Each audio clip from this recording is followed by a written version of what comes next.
going to discuss about Simpson's one-third rule. In previous lecture we discussed trapezoidal rule. तो अब यहाँ पर हम ये देखते हैं कि ट्रेपेजोइडल रूल हमने पढ़ा था, उसका डिफरेंस और सिम्पसन्स वन-थर्ड रूल का डिफरेंस क्या है.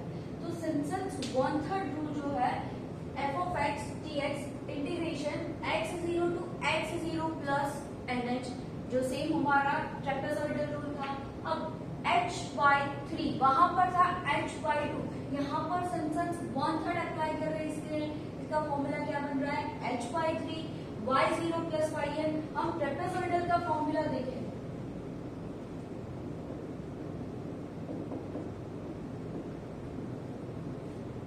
Integration x0 to x0 plus nh f of x dx is equal to h/2 y0 plus yn plus 2 into y1 plus y2 plus up to yn minus 1. ये है trapezoidal rule का formula. और difference देखते हैं Simpson's one third rule में. तो यहाँ पर क्या है, 2 into बाकी के जो नंबर्स होंगे फर्स्ट और लास्ट वैल्यू के अलावा उसका एडिशन हो जाएगा. तो यहाँ पर plus 4 into y1 plus y3 plus up to yn minus 1, मतलब कि y1 y3 ऑड नंबर्स है तो 4 into ऑड नंबर्स कंसीडर करना है, plus 2 into y2 plus y4 plus up to yn minus 2, तो 2 into इवन नंबर कंसीडर करना है. ये 2 प्लस फॉर्मूला पहले भी पुट कर सकते हो, 4 नीचे भी लिख सकते हो. इन शॉर्ट बीच में एडिशन करना है हमें, तो वो कहीं पर भी हम लिख सकते हैं. तो इसका फॉर्मूला है h/3 y0 plus yn plus 4 into y1 plus y3, मतलब 4 into odd numbers plus 2 into even numbers. तो हम एग्जाम्पल के थ्रू देखते हैं सिम्पसन्स वन-थर्ड का फॉर्मूला, जिसको हम कैसे सॉल्व करते हैं. प्रॉब्लम हमें यहाँ पर दी गई है. A rocket is launched from the ground. Its acceleration is registered during the first 80 seconds and given as follows. मतलब यहाँ पर x और f of x वैल्यू हमें यहाँ पर दी गई है, इसको हमें x कंसीडर करना है, इसको हमें y कंसीडर करना है. ये टेबल यहाँ पर मतलब कि डेटा आपको ऑलरेडी गिवन है. By Simpson's one-third rule, find the velocity at t is equal to 80 seconds. मतलब यहाँ पर आपको स्पेसिफाई किया गया है कि इसको सिम्पसन्स वन-थर्ड रूल से सॉल्व करना है. यही क्वेश्चन ट्रेपेजोइडल रूल से भी आप सॉल्व कर सकते हो. आंसर इसमें डिफरेंस मिलेगा. अब ये जो डेटा दिया गया है उसमें हम सिम्पसन्स वन-थर्ड रूल अप्लाई करते हैं. तो सिम्पसन्स वन-थर्ड का फॉर्मूला क्या है, integration of x0 to x0 plus nh f of x dx is equal to first तो h/3. यहाँ पर क्या है, वन-थर्ड रूल है तो h/2 की जगह क्या होगा h/3 into y0 plus yn plus 4 into h/3 के मल्टीप्लीकेशन में होगा h/3 y0 प्लस yn, मतलब कि फर्स्ट वैल्यू और last value plus 4 into odd numbers. तो ऑड नंबर्स क्या है y1 plus y3 plus up to yn minus 1 plus 2 into even numbers. क्या आ गए even numbers, y2 plus y4 plus up to yn minus 2. अब values check करते हैं कि क्या क्या हमें दिया गया है. तो ये क्या है, x0 को फर्स्ट वैल्यू को x0 कंसीडर करेंगे जो x है, x1 x2 x3 x4 x5 x6 x7 x8. ये आपको साइड में पहले लिख लेना है, जिससे आपको पता चलेगा कि आपकी फर्स्ट वैल्यू और लास्ट वैल्यू कहाँ तक जा रही है, मतलब कि आपका yn क्या आ रहा है. तो x 8 तक हमारी वैल्यू मिल रही है। और ये ध्यान रखना है 1 से नहीं 0 से ही कंसीडर करना है, मतलब कि 0 से ही इसको शुरू करना है। तो ये क्या होगा y0, y1, y2, y3, y4, y5, y6, y7 and y8 तक वैल्यू मिली। अब हमारे पास फॉर्मूला है, फॉर्मूला में डायरेक्टली वैल्यूज पुट करनी है। तो h by 3 first value y0 plus yn, मतलब कि y0 प्लस कहां तक जाएगा y8 तक प्लस y8 प्लस 4 इंटू जितने भी ऑड नंबर्स यहाँ पर है। तो हम देखें y1, y3, y5 and y7। दूसरी चीज कोई भी नंबर फिर से रिपीट नहीं होना चाहिए। तो कौन कौन से यहाँ पर number y1 odd number, y3 then y5 and y7, ये हमारा ऑड नंबर्स आ गए। प्लस 2 इंटू इवन नंबर्स कौन कौन से है, y0 ऑलरेडी आ चुका है तो फिर से रिपीट नहीं होगा, y2, y4 and y6, y8 भी ऑलरेडी आ चुका है तो फिर से रिपीट नहीं होगा, मतलब कि 2, 4 and 6, y2 plus y4 plus y6, y8 already आ चुका है।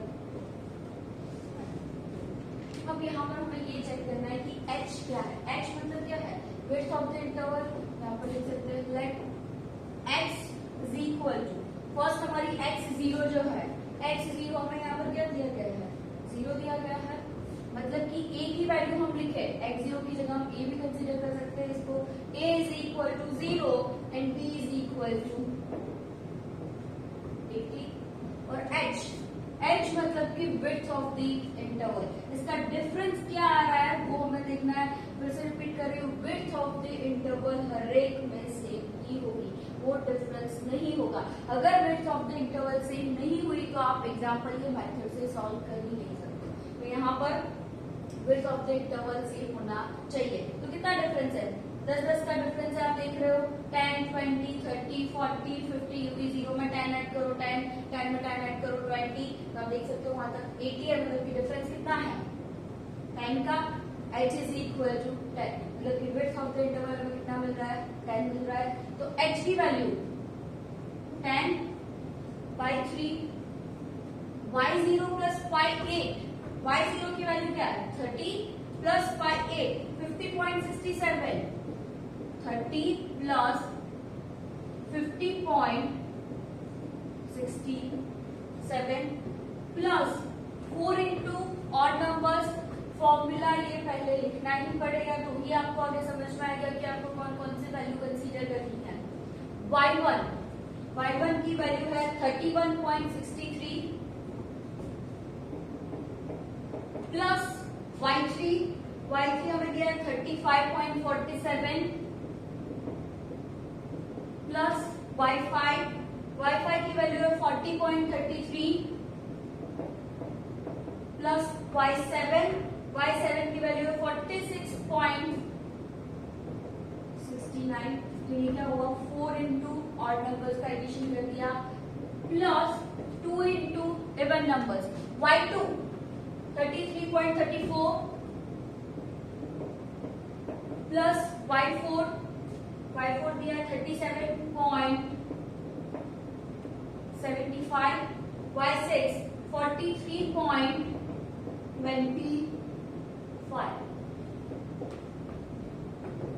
y0 plus y8 plus 4 into odd numbers plus 2 into even numbers. जो भी आपको यहाँ पर वैल्यूज दी गई है वो वैल्यूज को हमें पुट करना है, तो उसको सॉल्व करते हैं।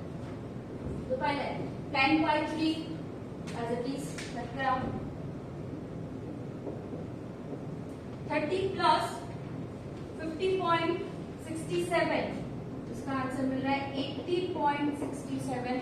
आप कैलकुलेशन में एक ही बार में इसको सॉल्व कर सकते हो डायरेक्ट वैल्यू, और अगर वो समझ में नहीं आता है तो स्टेप बाय स्टेप चीज सॉल्व करते रहो, ब्रैकेट बनाते रहो, जिससे आपको मल्टीप्लिकेशन है या एडिशन है उसमें कोई प्रॉब्लम नहीं होगी, क्योंकि यहाँ पर आप देख सकते हो 4 इंटू अंदर जो उसका एडिशन करना है, वो जो वैल्यूज आएगी उसका 4 के साथ आपको मल्टीप्लीकेशन करना है, प्लस 4।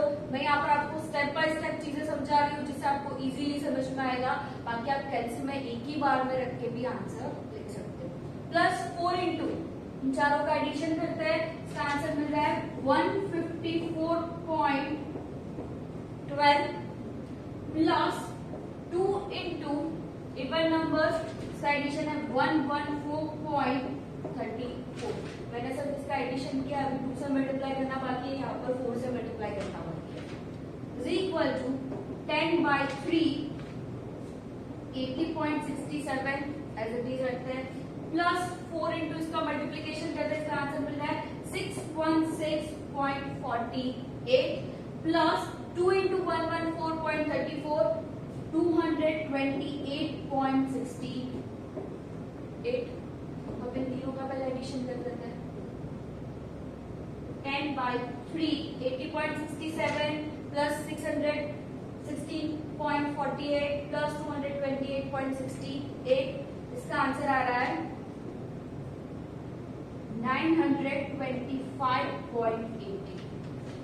अब पहले इसका डिवीजन भी कर सकते हो, बाद में इसके साथ मल्टीप्लाई करो, या तो 10 को इसके साथ मल्टीप्लाई करो फिर डिवाइड बाय 3 करो, ये कुछ भी आप कैलकुलेशन कर सकते हो, आंसर आपको इसमें सेम ही मिलेगा। हम 10 के साथ मल्टीप्लाई करते हैं तो क्या हो जाएगा 9258.3, 10 से मल्टीप्लाई कर रहे हैं तो पॉइंट पीछे चला जाएगा, डिवाइड बाय 3, इसका आंसर मिल रहा है 3086.1। तो अब ये आंसर जो मिल रहा है, आप ये स्टेप के बाद सीधा ये आंसर लिख सकते हो, क्योंकि आप कैलसी में डायरेक्ट कैलकुलेट करोगे तो आपको डायरेक्टली ये आंसर आपको मिलेगा। तो ये चीज सिर्फ ध्यान रखनी है, अगर स्टेप बाय स्टेप जाओगे तो आपको पॉइंट में कोई भी डिफरेंस नहीं आएगा। ये था सिम्पसन्स 1/3, जो आपको डेटा दिया गया है वो डेटा मतलब फॉर्मूला अप्लाई करना है और उसमें सिर्फ वैल्यू पुट करनी है। अब हम ऐसा एग्जांपल देखते हैं सिम्पसन्स 1/3 का, जिसमें आपको डेटा गिवन नहीं है, सिर्फ आपको फंक्शन दिया गया है। वो फंक्शन मतलब कि इसका हम आंसर देखें तो x0 to x0 plus n मतलब क्या होगा 0 to 18 f of x dx। Function कोई भी हो सकता है, यहाँ पर हमें सिर्फ वैल्यूज दी गई है, डेटा दिया गया है, उसके ऊपर से हमने वैल्यू फाइंड की है। अब हम ऐसा फंक्शन देखेंगे जो कोई भी फंक्शन है उसके ऊपर से हम डेटा जनरेट कर रहे हैं और उसमें हम सिम्पसन्स 1/3 रूल कैसे अप्लाई करते हैं उसके बारे में हम देखते हैं। Now we will see the next example. Evaluate integration 0 to 6 1/1 plus x dx taking h is equal to 1 using Simpson's 1/3 rule. Hence, obtain an appropriate value of log 7. यहाँ पर हमें log 7 की वैल्यू फाइंड करनी है, तो अब हम देखते हैं इंटीग्रेशन किया है 0 to 6 मतलब कि a is equal to, यहाँ पर क्या कंसीडर करना है 0, b is equal to 6 and h is equal to, ये 3 कंडीशन आपको दी गई है। अब हम देखते हैं कि हम इसमें डेटा कैसे जनरेट करते हैं, पर इसके लिए पहले तो हमें सिम्पसन्स 1/3 अप्लाई करना है और उसके बाद हमें ऑब्टेन करना है क्या log 7। log 7 को भी हम साइड में रखते हैं, पहले तो हम सिम्पसन्स 1/3 रूल अप्लाई करते हैं कि उसमें डेटा कैसे क्रिएट करते हैं। वैसे हमने ट्रेपेजॉइडल रूल में देखा ही है, पर फिर से वो सारी चीजें मैं रिपीट कर रही हूँ कि वैल्यूज कैसे फाइंड की जाती है। अब h दिया गया है तो पहले हमें क्या फाइंड करना पड़ेगा n क्यों फाइंड करना पड़ेगा, नंबर्स ऑफ इंटरवल हमें देखने पड़ेगी कि कितने इंटरवल्स में हमें वो फिनिश करना है 0 से 6 तक। तो n is equal to क्या था formula b minus a divide by h। b की वैल्यू है 6 minus 0 6 minus 0 divide by h is equal to 1। इसका आंसर करें 6, मतलब कि नंबर ऑफ इंटरवल्स कितना होने चाहिए 6 होने चाहिए। 0 से शुरू करना है और 6 पे खत्म करना है, ये चीज है। नंबर ऑफ इंटरवल्स 6, 0 से शुरू करो 6 पे खत्म करो और डिफरेंस डिफरेंस लेना है 1। चलो x और f ऑफ x मतलब कि x और y is equal to f of x हम चेक करते हैं। x फर्स्ट टर्म में क्या लिया, कंसीडर किया 0। कितना डिफरेंस लेना है, 1 का डिफरेंस लेना है, मतलब 0 प्लस 0 में 1 ऐड करो तो कितना होगा, 0 प्लस 1 1। वापस 1 का डिफरेंस होना चाहिए, 1 प्लस 1 में 1 ऐड करो 2, 2 में प्लस 1 ऐड करो 3 plus 1 4,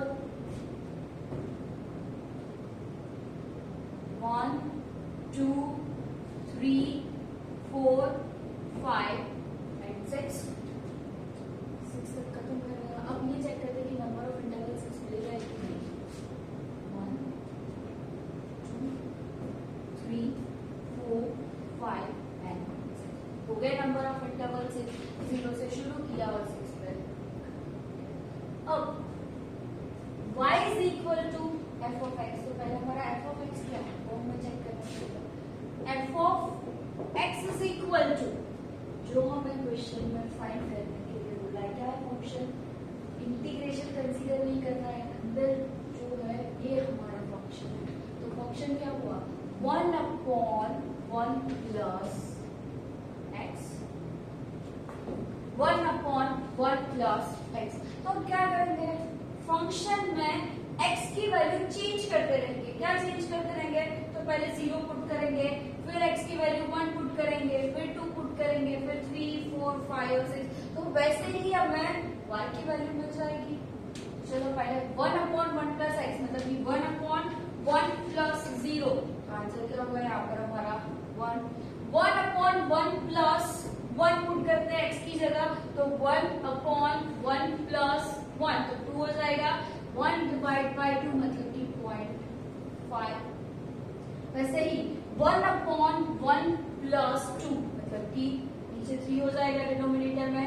1 plus 3 0.3333 actually up to आ रहा है 7 डिजिट तक। तो हम क्या करेंगे, सिर्फ 4 डिजिट तक ही हमें वैल्यू कंसीडर करनी है। तो क्या करना है, पीछे वैसे भी 3 है 5 नंबर का डिजिट, तो 4 नंबर का डिजिट एज इट इज रहेगा और 4 डेसिमल तक ही हमें कंसीडर करना है। ये यूनिक वैल्यू हर लेक्चर में मैं आपको रिपीट कर रही हूँ, ये चीज ध्यान रखनी है आप लोगों को। अब x की वैल्यू हम क्या पुट करेंगे फंक्शन में, 3 पुट करेंगे, 1/1 प्लस 3, इसका आंसर आ रहा है 2.25। वैसे ही 1/1 प्लस 4 0.2, 1/1 प्लस 5 0.1667, 1/1 प्लस 6 0.142। एक्चुअली कैलसी के बिना ये कोई भी कैलकुलेशन पॉसिबल नहीं है। मतलब कि आपको न्यूमेरिकल मेथड सॉल्व करने के लिए कैलसी की जरूरत चाहिए और कैलसी का यूज करके ही आप सारी वैल्यू इजीली फाइंड कर सकते हो। आप मोबाइल का भी यूज कर सकते हो उसमें, पर एग्जाम में मोबाइल अलाउड नहीं है, तो आपको साइंटिफिक कैलसी ही यूज करना पड़ेगा। अब आपको ये वैल्यूज मिल गई है, सिंस 1/3 अप्लाई करते हैं। y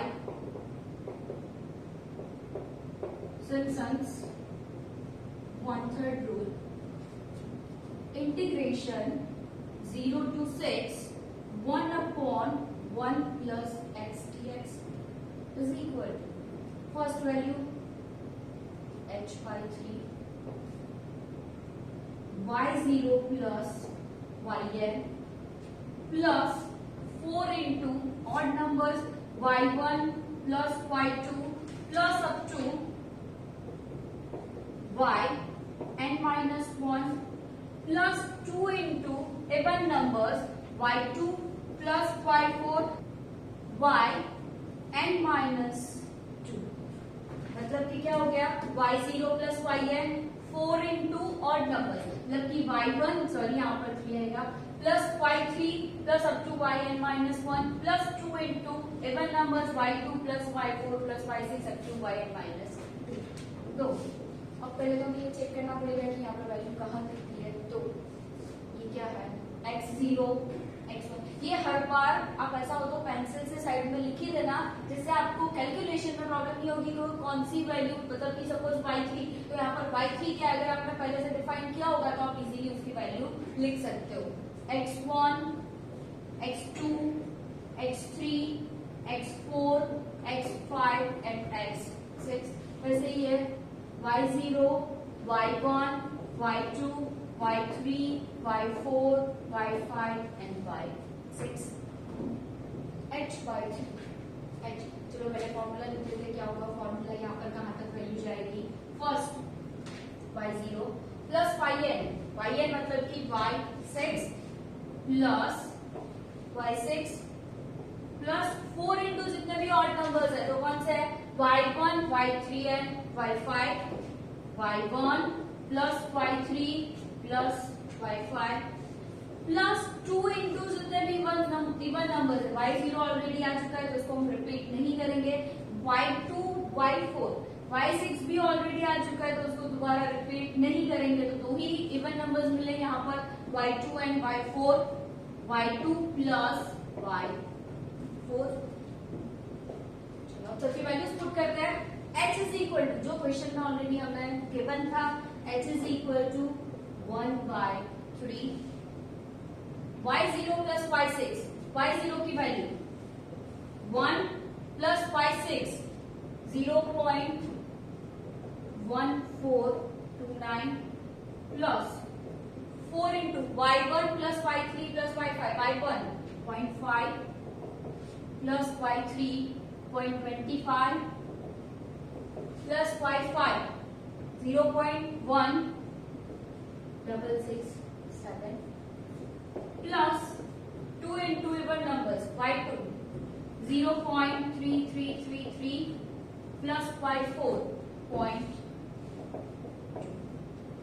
सारी वैल्यूज लिखी है हमने। इसका स्टेप बाय स्टेप कैलकुलेशन करते हैं, इसका एडिशन करते हैं, इसका एडिशन करते हैं और इसका भी एडिशन करते हैं। तो इसको 4 के साथ मल्टीप्लाई करते हैं, इसको 2 के साथ मल्टीप्लाई करते हैं। चलिए देखते हैं 1/3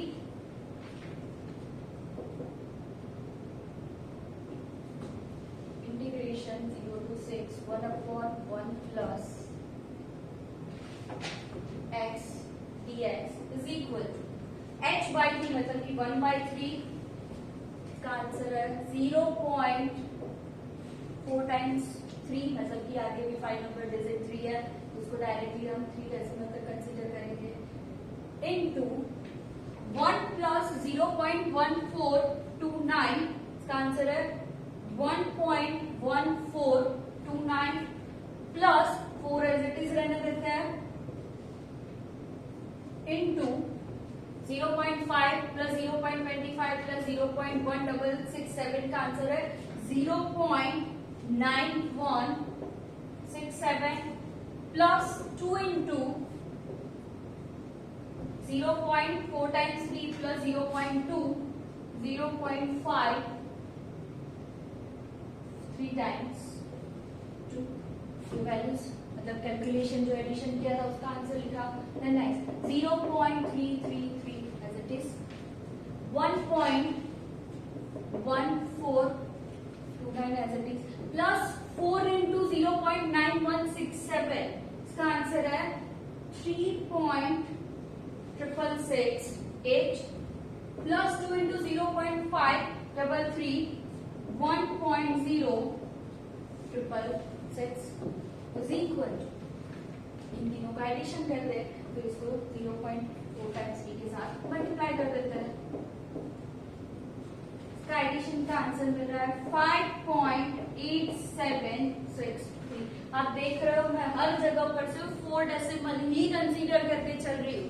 4 डेसिमल कंसीडर करके चलोगे तो आपकी बुक की वैल्यू और आपकी वैल्यू एग्जैक्ट सेम मिलेगी, पॉइंट का भी डिफरेंस नहीं आएगा। पर ये चीज ध्यान रखना कि 5 डिजिट का नंबर जो है वो 5 या 5 से ज्यादा है तो 4 को इंक्रीज करके ही लिखना, मतलब कि 4 नंबर का जो डिजिट है उसको एक नंबर इंक्रीज करके ही लिखना और 5 से अगर कम है तो एज इट इज रहने देना। ये चीज अगर आप ध्यान रखोगे तो आपके आंसर में कभी भी कोई भी प्रॉब्लम नहीं आएगी, आपको perfect point two point answer मिलेगा। अब इसका मल्टीप्लीकेशन करते हैं, इसका आंसर है 1.9588। अब फंक्शंस 1/3 हमने जो फाइंड किया था ना इसका आंसर। अब हमें फाइंड करना है वैल्यू ऑफ log 7। अब log 7 की वैल्यू फाइंड करनी है, तो चलो वो देखते हैं कि ये चीज हमने नहीं देखी यहाँ पर कि log 7 इसमें से हम कैसे प्रूव करते हैं। तो फर्स्ट ऑफ ऑल हमारा फंक्शन क्या है 0 to 6 1/1 plus x, तो हम डायरेक्ट इंटीग्रेशन करते हैं इसका, हमें इजीली आंसर मिलेगा इसका by direct integration of 0 to 6 1/1 plus x dx। तो 1/x का इंटीग्रेशन क्या होता है, इसको हम पूरा x कंसीडर करें तो 1/x का इंटीग्रेशन क्या होता है log mod x। तो यहाँ पर हम वही कंसीडर करेंगे log। अच्छा ये क्यों किया, क्योंकि मुझे log 7 की वैल्यू फाइंड करनी है, तो मुझे log तो कहीं से यहाँ पर लाना ही पड़ेगा। तो इसके लिए हमने क्या किया, जो फंक्शन, हाँ फंक्शन का ही यूज करना पड़ेगा, तो ही उसमें से हमें कोई वैल्यू मिलेगी यहाँ पर। तो इसका हमने इंटीग्रेशन कर दिया, जिससे हमें क्वेश्चन में जो log चाहिए था उसकी वैल्यू मिल जाएगी। तो मोस्ट ऑफली यही करना है आपको कि आपको log की कोई वैल्यू फाइंड करने के लिए बोला जाए तो आपका जो भी फंक्शन है ना उसका इंटीग्रेशन कर दो, जिससे इजीली आपको आंसर वहां पर मिल जाएगा। तो log 1 plus x लिमिट क्या है 0 to 6, upper limit minus lower limit, x की जगह अपर लिमिट पुट करते हैं 6, तो 6 plus 1 7, मतलब कि log 7, upper limit minus lower limit, x की जगह पर 0 पुट करते तो क्या बचेगा हमारे पास यहाँ पर log 1। log 1 का आंसर क्या होता है 0, ये आप लोगों को ऑलरेडी पता ही है ये चीज कि log 1 का आंसर क्या होता है 0। तो क्या बचेगा यहाँ पर हमारे पास log 7, तो इसकी इक्वल टू क्या है 0 to 6 1/1 plus x dx। तो इसको दे दो इक्वेशन नंबर 1 और इसको दो इक्वेशन नंबर 2। अब आप कंपेयर करो इक्वेशन 1 और 2 को, तो क्या होगा कंपेयर इक्वेशन 1 and 2, इन दोनों को कंपेयर करो, ये चीज तो दोनों सेम ही है। इसका मतलब log 7 इज इक्वल टू क्या मिलेगा आपको 1.9588। डायरेक्टली कैलसी में आप log 7 की वैल्यू फाइंड करोगे यही आंसर आपको मिलेगा, पर बाय न्यूमेरिकल मेथड इसको कैसे सॉल्व करते हैं, न्यूमेरिकल मेथड में जो इंटीग्रेशन दिया है उसमें आप इसको कैसे सॉल्व करते हैं, ये चीज मैंने आप लोगों को यहाँ पर समझाई कि फर्स्ट डेटा जनरेट करना है जैसे ट्रेपेजॉइडल में किया था, फिर से रिपीट कर रही हूँ ए और बी या तो h गिवन होगा आपको या तो n गिवन होगा, दोनों में से अगर कोई चीज नहीं दी गई है तो आपको n is equal to 6 consider करके एग्जाम्पल को सॉल्व करते हैं।